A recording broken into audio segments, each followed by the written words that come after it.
I didn't touch him. You, you know. Listen, Hey, we know, buddy. We First- know. first, We know. first We and know. foremost, We know. first and foremost, somebody was in the room saying that I was scared of him. So I stepped to him and showed him who was the boss of this fight. Terence Bud Crawford and Saul Canelo Álvarez nearly came to blows during a fiery press conference in New York, igniting what could become one of the most explosive showdowns in boxing history. Sparks flew when Crawford charged across the stage during a heated verbal exchange, prompting Canelo to shove him back with force. The situation quickly spiraled until Dana White and security rushed in to separate the two before chaos erupted. The tension reached new heights after Canelo dismissed Crawford's preference for a smaller ring, prompting Crawford to snap back with a chilling promise, "I'm hunting everything he's got." As the fighters locked eyes in an electric stare-down, fans were left stunned and hungry for the battle ahead. I always try to respect my opponents. I think he don't did them because he really wanted to do. I think Turki Alashi told him, "You need to do something." He did. And now before I respect his word because he's saying, "Oh, I'm not gonna let somebody to tell me what I need to do," and he did. So, but you know me. I respect everybody, but if you with me, so it's gonna be different. Terence, is that true? Did Turki Al-Sheikh ask you to spice things up? Turkey didn't ask me to do nothing. I didn't touch him. Terence Crawford made it crystal clear he's not the least bit intimidated by Canelo Álvarez. Brushing off any suggestion of fear, Crawford radiated confidence throughout the press events. He purposefully closed the distance between them, stating that he stepped to him and showed who's boss, making it known that he's fully ready for the challenge. Crawford vowed to bring the fight to Canelo, promising he won't back down or let anyone dictate the pace in the ring. His boldness wasn't just for show. Every calculated step toward Canelo, every composed stare-down, sent a clear message. This isn't a fight he dreads, it's one he fully intends to win. You know. Listen, Hey, we know, buddy. We First- know. first, We know. first We and know. foremost, We know. first and foremost, somebody was in the room saying that I was scared of him.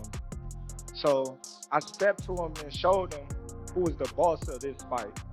I ain't scared of Hey, I never say that. Never say that. Your uncle say that, not me. I ain't scared of and you're gonna find that out.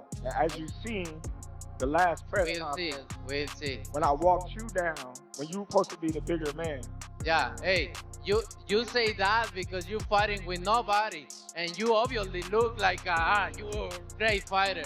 But you find out September 13th, this is gonna be different for you. Canelo Álvarez shrugged off the heated stage incident with calm composure, making it clear that his shove was simply a reflex when Crawford invaded his space. "That was my reaction," he explained, noting that the tension has been building for a while and he was simply demanding respect. Despite the fiery moment, Canelo remained respectful toward Crawford, calling him a skilled, well-rounded fighter with a wealth of experience. Looking ahead to their September showdown, Canelo emphasized his focused mindset, disciplined, driven, and determined. "I'm here to win," he declared, hinting that this could go down as one of the most defining fights of his career. His message was unmistakable: the rivalry is real, and the stakes couldn't be higher. What did you think about the show? Think about the show, that moment that happened on stage. Now, I'm turning on right now. Right? Yeah. Feel like you want to go harder for the 13th? I don't know, but maybe feel more excited. Love it. I'm gonna train so hard. The atmosphere at the New York press conference between Terence Bud Crawford and Canelo Álvarez crackled with raw tension, going far beyond the usual hype. When Canelo pushed back against Crawford's aggressive stance, Crawford fired off a sharp jab. "The only running I'll be doing is running upside his head. He's got a big head, too." The crowd reacted with audible gasps as the trash talk escalated. Things heated up further when Canelo suggested a smaller ring, only for Crawford to shoot back with a warning: he'll be hunting everything he's got on fight night. The situation boiled over when Crawford stepped in close, triggering a forceful shove from Canelo and a swift response from security to keep the two fighters apart. He's not gonna beat me. Not me. Don't worry about it. He's not gonna beat me. Don't worry about it. I think this fight is gonna be in the books of the history of boxing for sure. That's for sure. For sure, them belts coming with me. They coming home with me. I'm telling you right You can see it, but it's gonna be difficult. You take it to your home. taking them. It ain't nothing you gonna be able to do about it. Come fight And now. I know Turkey is in your corner, I promise you. but look, it's gonna Alright. be very difficult. He's gonna be so mad that day. Believe me. I see you. I see you. You see I'm I different. see you too. You see I'm I see different than all the other ones. No, I see you. No, you don't know different. You nothing different. I'm different. Nothing different. I'm different. We'll see. You gonna see. We'll You know see. it. We'll see. We'll You see. gonna son. see. Terence Crawford revealed that he and Canelo Álvarez shared an unexpectedly cordial dinner ahead of their press conference in Riyadh, a meeting arranged by Saudi promoter Turki Al-Sheikh. While the setting was respectful, Crawford admitted the dinner felt awkward. He had already eaten and barely touched his plate, while Canelo confessed he couldn't stop thinking about their upcoming clash in just 2 months. Though the evening reflected a sense of professionalism and mutual respect, Crawford made one thing clear: the courtesy ends when the bell rings. Any lingering tension will be transformed into pure focus once they step into the ring. Menu last night. Man, it was so much food there. I couldn't eat. I had just ate, so it was kind of crazy. Did you get the sense that Canelo was perhaps trying to scope you out, or was it just a friendly dinner? It was a friendly dinner. You know, it wasn't no animosity, bad blood, or anything like that. Was His Excellency trying to probe anything between you, ask some questions that might cause some hairy moments? Nah, not at all. Not at all. It was all cool. David Benavidez gave Terence Crawford strong odds heading into his clash with Canelo Álvarez, citing Crawford's elite ring IQ and exceptional boxing skills. He initially suggested Crawford has a 70% chance of winning, especially if he successfully carries the extra weight needed to compete at super middleweight. Benavidez praised Crawford's track record against top-tier opponents, calling him a tremendous fighter who thrives under pressure. Still, he later offered a more balanced perspective, slightly favoring Canelo at around 60-40 due to the weight class difference. His take reflected deep respect for both men and acknowledged just how unpredictable and pivotal this matchup could be. Crawford, does he have an opportunity? Does he have an opportunity to beat Canelo? I think if anybody has a chance to beat Canelo, I think it's Terence Crawford. His IQ is on another level. He's a great fighter and he's strong. It's just that it's a lot of weight. I wouldn't be surprised if Terence Crawford wins. Wouldn't be surprised if he loses. Terence Crawford, when he went up against the best opposition, like Errol Spence, he showed what level he's on, what type of dog he is. So I don't know. You really have to let these fights play out to see what happens. He might get hurt. That might activate him to come back strong. Could you still make 68? I don't want to make 68. No, Terence wins 68. Yeah, well, if that's, yeah, I can make 168. Speaking on ESPN, Stephen A. Smith delivered a thoughtful analysis of the upcoming showdown between Canelo Álvarez and Terence Crawford. He emphasized the uniqueness of the matchup, two all-time greats colliding at super middleweight, and expressed deep respect for both fighters' legacies. In his breakdown, Stephen A. highlighted Crawford's exceptional boxing IQ and ability to adapt in the ring, pointing out that his slick southpaw style could pose serious problems for Canelo. However, he also acknowledged Álvarez's physical strength and championship pedigree, calling him a powerful and battle-tested force that Crawford will have to overcome. I'll tell you what I think should be gone. The notion that Terence Bud Crawford should move up 3 weight classes, 21 pounds, to fight Canelo Álvarez. He's entirely too small. Jamel Charlo already proved that. Y'all remember that scene from Rocky? Remember that scene from Rocky 2?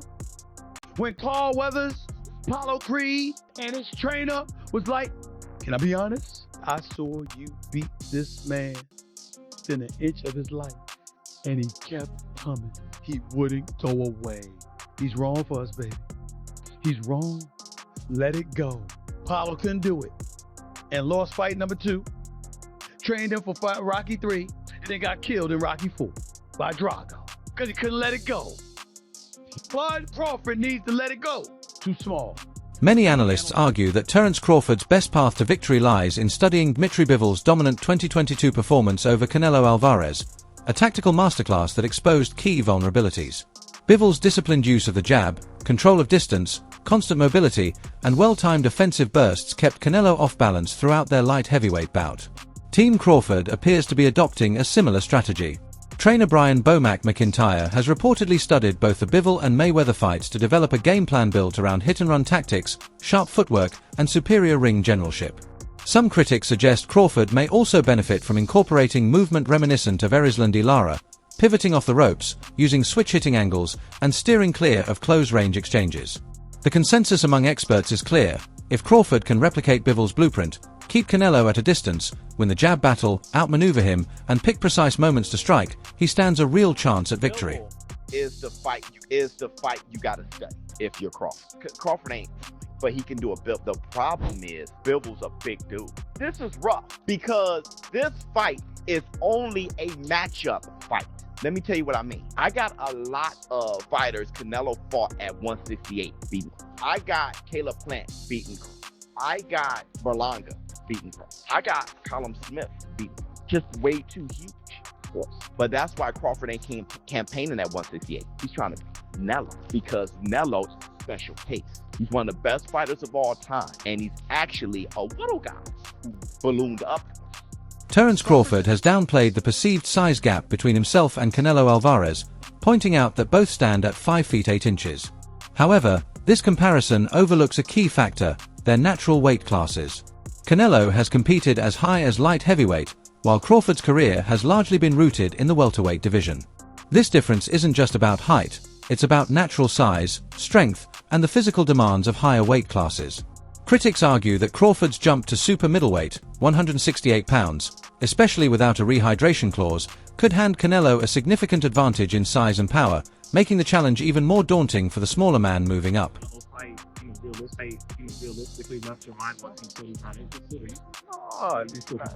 Not at all. You know, I think business talk. You know, with the right business come across the table, you know, I just be talking, man. Canelo a big dude, you know what I mean? But at the same time, I believe in my abilities. He's a heavy dude, but he's not a big guy. Like, he's 5'8", I'm 5'8", you know what I mean? My orange Roman kids, you know. So that fight would be good. Canelo Álvarez, who initially downplayed the idea of a fight with Terence Crawford, has since taken a more open stance. He stated that he's willing to face anyone, as long as the fight makes sense. Terence Crawford, his name keeps coming up, and I know he's a lot smaller than you. Is that a fight that you would ever consider under any circumstance? You know, I always say if the fight made sense, why not? But he's not in the plan. He's not in the plan. Okay.